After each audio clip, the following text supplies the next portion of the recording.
Hey guys, welcome back to my channel, or if you're new here, hello, my name is Nicole, and today I thought I would show you guys my quiet time routine and kind of what I do to like get connected with God. So don't forget to follow me on Instagram at NicoleGriffith_YT. Don't forget to subscribe and like. And I also want to tell you guys that I am getting, this is Father's Day Sunday on June 21st. And I'm getting my wisdom teeth out on this Thursday. So if you guys could like just say a prayer for me, that would be awesome. Super nervous for that. But I also wanted to say that I won't be posting a video on Saturday because of it, and maybe even that Tuesday. It just depends on how this goes. But I'm thinking about filming another video, so that'll go up maybe Wednesday. So you might get like a video Tuesday and Wednesday this week. So to kind of even it out, because I still want to post another video. So not 100% sure, so don't like sit and wait on Wednesday for a video to come out. I don't know 100% sure, but make sure you should follow me on my Instagram, like I said, and then you guys will know. So, okay, without further ado, let's get into the video. So, having quiet time with like God in the morning is super important for me. I'm a morning person. I know some people like to like do it in the evenings to kind of like de-stress from the day, and sometimes I will do both, just depends on like how my day went. But I'm mostly a morning person, and I do different things to connect with God because it's one of those things that like it can get into a routine instead of being like I want a relationship with him, or you know, like you don't really understand like the privilege of like, because some religions like you don't get that privilege in countries, you don't get that privilege to dive into God's word. So I do like 4 different things. I do devotionals, I read Christian books, I read the Bible, and I pray. So actually 5 Bible studies. So we'll kind of like split it up into different things. Okay, so first thing is my Bible. So I have the She Reads Truth Bible, and I've had it since the end of my freshman year of college. I ended up getting it, but I got the hardcover. But then I realized I had like a leather, and I like leather Bibles more. I got the gold too, so that was really pretty. But anyway, so it's like really nice. They have like little margins you can like write in, and it's the CSB version. Yeah. So I really like this Bible. Okay, so next up is Bible study. So this past year, I think I've talked about it some, this past school year, my junior year of college, I joined Delight Ministries. They just came out onto ISU on campus, so I joined that, and it's like by far one of the best Bible studies ever that I've been a part of. The first semester was just like different. It was like over like different topics, which I liked. But then second semester, this past semester, it was over the book of John. And then this summer, they came out with a summer series, and I'm doing it with some girls from my hometown. We are studying the book of James so far, and I really, really like it. They just give you like, they go over like a certain chapter, they go over 1 chapter a week, which is super nice and everything. Something I didn't say about the Bible, I'm back, is that what I was doing was I was reading a chapter a day. Well, 2 chapters a day, and it was just kind of like depending. It would just like depend on it. So I read all of Genesis because I really do want to read the Bible all the way through. I read through Genesis, Exodus, and then Leviticus. I can never say that name. And then I think Numbers maybe, but I'm not 100% sure. But then after like those like 3 or 4 books in the book, I was just kind of getting a little bit like, again, routine. Like it just like wasn't like filling me in a way, so I like stepped away from doing that. But I eventually will be going back to reading the Bible in my morning routine. But it's nice with like this because I'm doing a Bible study, plus I'm actually reading a book in the Bible, so like that's super nice and everything. But yeah. Okay, so next up is books. So I'm a big book person. I love reading, and I love reading like Christian books. I love like getting like an aspect of like what people think, and like I kind of like, they like bring like, they always talk about like worldly things going on in the world. Worldly, I feel like that word always sounds wrong when it comes out of my mouth. worldly things going on in the world, and then they connect it with something in the Bible, a book, a story in the Bible, which is like nice. So a couple books that I have 3 books that I highly recommend. And the first one is Single, Dating, Engaged, and Married.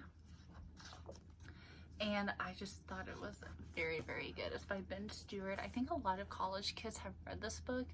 Again, I've just noticed, like, I know like a lot of like college kids do like a Bible study over this.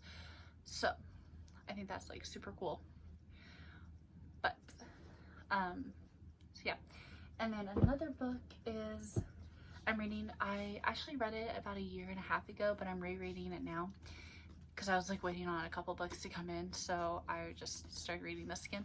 It's not supposed to be this way because I wanted to like dive deeper into it and kind of like, I noticed like last time I read it, I was just like reading to like read, but this time I wanted to like try to digest it more and like understand like what it's about. And so, and this is by Lisa Turkhurst.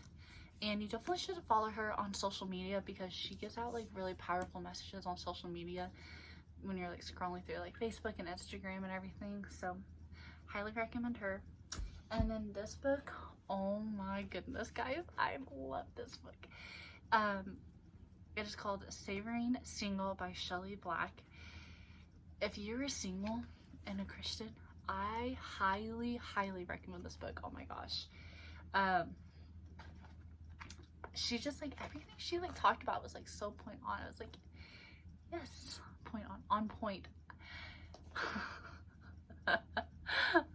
On point. Wait, is it on point or point on? I think it's on point. It's on point. On point. Like, love it. And another good thing about this is that like if you guys want to read books but you guys don't really know, I'll read like a chapter a day. So like it does take some self-discipline because then you just like might want to sit around and eat reading it like a chapter a day. So like this has 12 chapters, so you can literally read this in 12 days, or maybe you want to read 2 chapters a day, so 6 days. Like super easy. Like if you guys ever feel like you're gonna struggle reading a book, just try to like be like, okay, I'm gonna read a chapter a day, or be like, I'm gonna read for 10 to 15 minutes a day, like whatever you need. So next up is devotionals. So I am currently reading Live in Grace, Walk in Love by Bob Goff, and it's really good. It's like super easy and it's like quick, which is like super nice if you're like on the go person a lot. And what I like about devotionals is that they give you like ways how to like, it's not like, yeah, they talk about like stories from like the Bible, but the good thing about devotionals is that they give you like ways to like live your life like God and Jesus, and I think that's like very important. So I really like doing devotionals. I highly like, if I would rather do a devotional over reading the Bible, and I know that's like really bad to say as a Christian, but like as reading the Bible, it gets super duper confusing, as you know, mostly. So you like most know it can get confusing, and so like doing the devotional is just like, it's just so much easier. But yes, I still like really recommend reading the Bible because the Christians were supposed to. So yeah.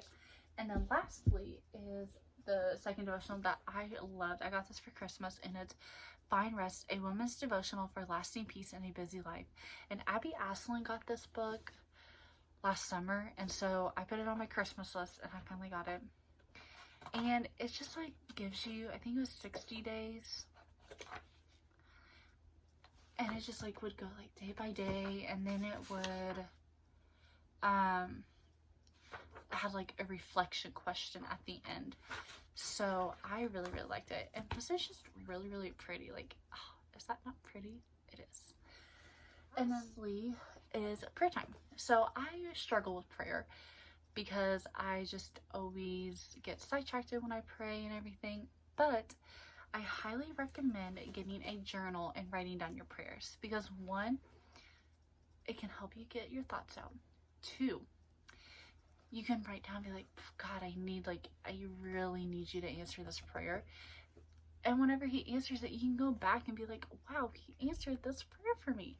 So it's super cool to do that. But I just love praying. And then lastly, I didn't even put this category in there, so I guess there's 6. Lastly would have to be worship. So I love singing. I love worship music. I'm an awful singer though. But sometimes, so in the morning when I'm doing my devotionals and praying and everything, I'll put on worship music in the background. So sometimes I'll put in my AirPods and then I'll just have like a whole like little worship session to myself. And you know, you can't really hear like background music or anything, and you can just really focus on like you and God. So highly recommend. Concludes this video. There's 6 ways that I have quiet time in the morning with God. Let me know what you guys do in the morning to have quiet time, if you guys do. And I also like podcasts too, for like For the Girl and everything. But yeah, so the most important thing is just don't fall into a routine. Like, do what like ever you feel like you need to connect with God that day. It definitely could change. So yeah. Anyways, I hope you guys enjoyed this video, and I will see you guys next time. Bye.